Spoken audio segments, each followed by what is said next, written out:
Alright, magandang araw po sa inyong lahat mga kababayan. Batang Maynila to, it's pag-usapan natin na itong si Senator Robin Padilla mga kababayan. Nakarating na po siya sa kanyang pupuntahan. Pero on the way, sila po ay naaksidente. Sayang.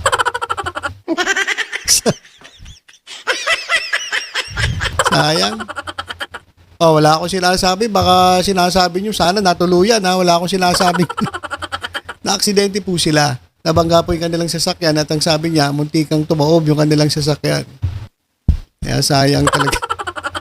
Ayan mga kababayan, nandyan po siya. Hindi ko alam kung saan lugar to, saan ba to. Malamang dun sa pupuntahan nila sa Frankfurt.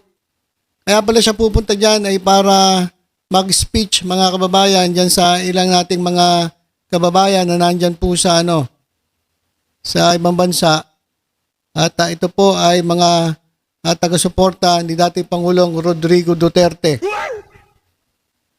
At ito, si Robin Padilla, imbis na nandito sa bayan natin sa Pilipinas, para kahit papano naman ay magtrabaho at mag-aral para naman meron siyang ambag sa 20th Congress, mas inuuna pa itong pagrarally at utuin etong mga DDS dyan po sa lugar na yan. Bakit ko nasabing utuin? Kasi mga kababayan, doon sa speech niya, meron na naman siyang sinasabi. Meron na naman siyang sinasabi na sa tingin ko fake news. Nililin lang niya etong mga tao dyan sa lugar na yan. Ayan po yung mga nandyan, nililin lang niya. At meron siyang sinabi na sa tingin ko hindi totoo eh. Sa totoo lang, fake news yung sinabi niya. Kaya, nag-init ang ulo ko mga kababayan. Kasi itong senator na ito, sa totoo lang, tumakbo po ito, hindi po para sa bayan. Tumakbo po ito para sa sarili niyang interes. Tumakbo po ito para sa kanyang partido. Tumakbo po ito para kay Duterte. Ayan po yung mga dahilan. Wala na po ako nakikitang dahilan kung bakit siya tumakbo. Kasi ang tagal niya na na senator ilang taon na siyang senator, magtatatlong taon. Pero may nakita ba tayong ginawa ito? Batas para sa Para sa mga mahihirap, batas para sa mga Pilipino, batas para sa taong bayan. Meron ba tayong nakita paninindigan dito kay Robin Padilla na tumayo siya sa katotohanan? Ang nakita natin, ipinagtanggol niya si Kibuloy. Ang nakita natin, ipinagtanggol niya si Bato de la Rosa. At ang nakikita natin ngayon, gawa siya ng gawa at nagpapakalat ng fake news dahil gusto niyang linlangin ang mga tao dyan at palakasin ang kanilang loob para magsisigaw ng Duterte. Duterte! Duterte! Ayun po ang ginagawa na itong tulonggis na to Hindi na po... alam nyo, Senator Robin Padilla, dapat ang inuuna mo po itong mga Pilipino. Dapat ang inuuna mo po yung trabaho mo bilang senator. Hindi ka po binoto ng taong bayan para magsisigaw dyan at linlangin mo ang mga nandyan. Ito mga kababayan paulit-ulit kong sinasabi, nililin lang niya, niloloko niya, nagkakalat ng fake news. Mamaya, panoorin nyo kung paano ko nasabi yan. Napanood ko na pero hanggang konti lang. Pero tinigil ko na kasi nabuisit ako Ubod ng ubod ng, ewan ko, kabobohan na ata yung sinasabi nito. Wala talaga tayong maaasahan. Kaya ako nagagalit kasi dinamay tayo. Dinamay po tayong lahat. Gusto niyo na ba marinig? Para ma-visit din kayo dito?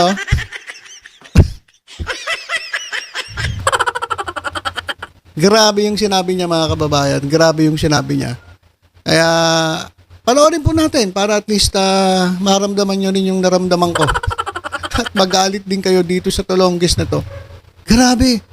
Grabe yung kanyang yung kanyang sinasabi para lang lumakas yung loob ng mga tao dyan at sumigaw ng sumigaw para kay Duterte. Si Sara Duterte nga, sinabi na sa inyo, yan kukulit niya naman. Ewan ko ba't ang kukulit ninyo? Sinabi na ni Sara Duterte na malabo nang maibalik ang dating Pangulo dito sa Pilipinas. Wala na. Pero itong senator na ito, nandyan eh. Paaso-aso mga kababayan. Hindi tumitigil. Bring him home. Puro sila bring him home. Mismo yung anak niya na nakausap niya ni Duterte. Wala nang pag-asa raw na maibalik si Duterte dito sa Pilipinas. Pero itong mga to, kagaya ni Harry Roque, bring him home. Anak ng tokwa kayo. Imbis na ang ginagawa ninyo, nagtatrabaho kayo, ginagawa ninyo ang inyong mandato, ginagawa ninyo ang responsibilidad ninyo, pero mo sumisweldo kayo. Tapos ang ginagawa mo puro Duterte.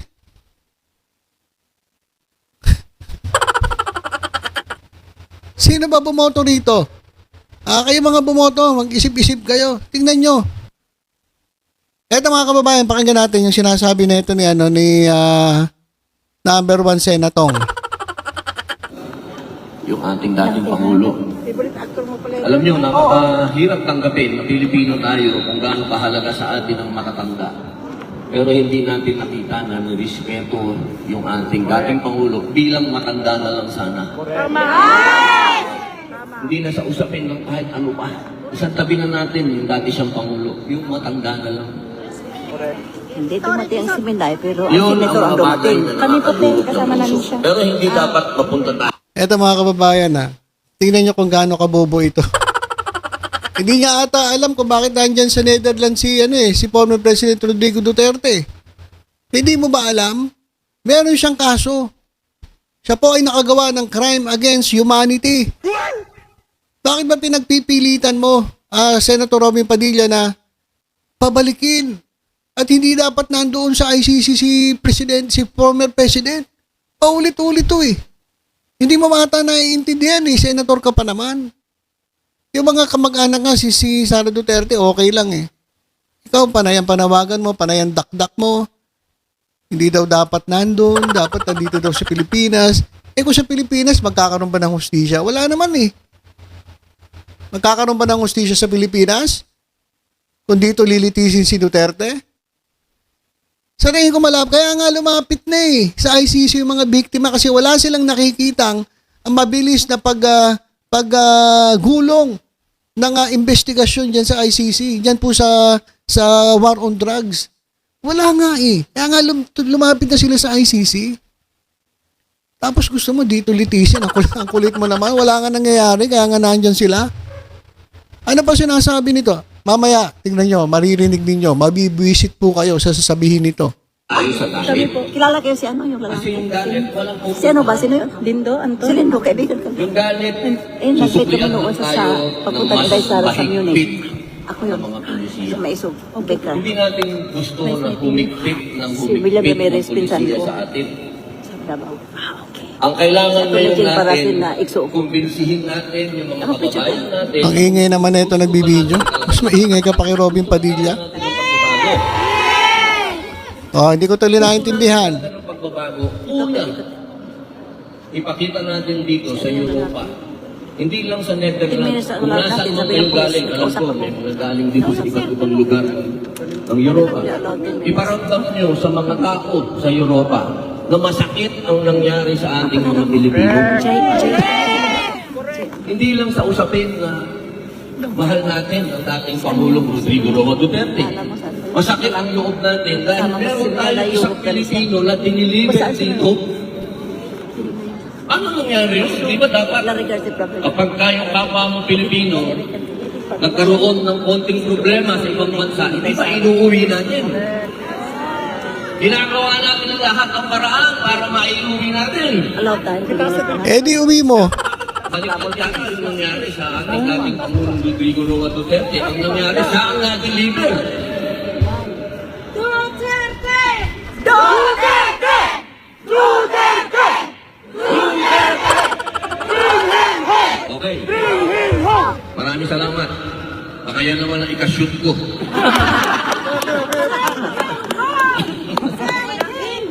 Bring him home! Bring him home! Bring him home! Ang una natin pakiusap. Sana yung mga dito, alam niyo wala naman kaming reklamo sa mga taga-Europa. Wala. Nakita namin, tinrato ng maganda ang ating dating Pangulo. Ayon sa kwento ng ating mahal na Vice Presidente, Inday Sara Duterte, ayon sa kanyang kwento, maganda ang naging sitwasyon at pamamalakad noong detention center sa ating dating Pangulo. Pero, hindi dapat nangyayari yan sa ating dating Pangulo. Hindi dapat siya nakakulong dito. Kung meron man siyang nagawa, dapat sa Pilipinas po siya litisin. Hindi dito. Kaya sana mapakiusapan po natin ang mga banyagang taga-Europa na sana makita nila na karamihan ng mga Pilipino ay nagmamahal kay Rodrigo Roa Duterte. Ito na. Ito na yung mabibwisit kayo. Napakaliit ng porsyento ang kumakalaban kay Rodrigo Roa Duterte. Napakaliit! Okay, so yun. Dito ako nabisit eh. Sabi niya mga kababayan, marami pong nagmamahal kay Rodrigo Duterte. Napakaliit ng porsyento ng kumakalaban kay Duterte. Ano pa sabi? At yung porsyento na yan, yun yung mga komunista. Alright. So yung daw kumakalaban kay Duterte, yung maliit na porsyento raw mga kababayan, yun daw yung mga komunista.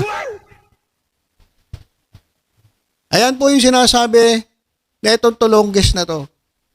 Ni Red Tag mga kababayan.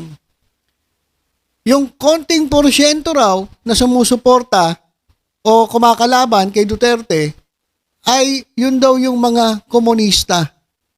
Ni Red Tag ni Robin Padilla. Yung mga mga kumakalaban kay Duterte. O ibig sabihin, komunista pala ako. Dapat ito rin to maimbestigahan diyan sa sa TRICOM eh. Pero nagpapakalat ng fake news. Yung mga kumokontra daw kay Duterte mga komunista. So ibig sabihin, yung mga kasamahan natin dito sa Batang Maynila Toits na nakikita ko yung mga komento na talagang sila ay sumusuporta sa gobyerno at hindi sumasang-ayon sa mga ginagawa ni Duterte, ibig sabihin tayong lahat pala komunista. Payag ba kayo? Oy, mga BMT Natics.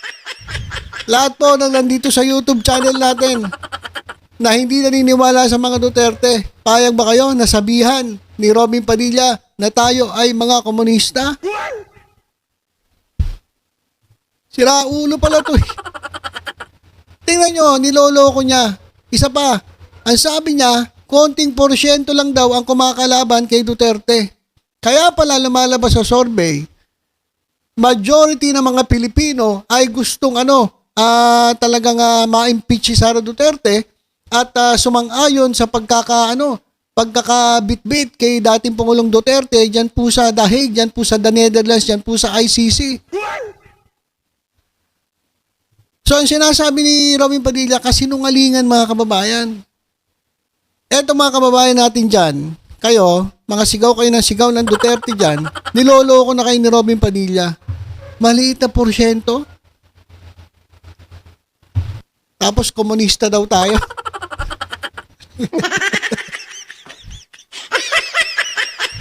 Sige nga, maglabas ka nga ng ebidensya na komunista kami. Tulonggis ang putik.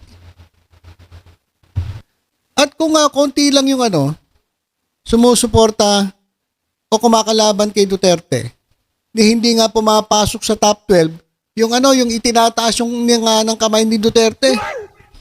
Bakit yung mga ini-endorse ninyong mga padapa senators hindi nga pumapasok diyan sa top 12 Silipin nyo sa Skyway.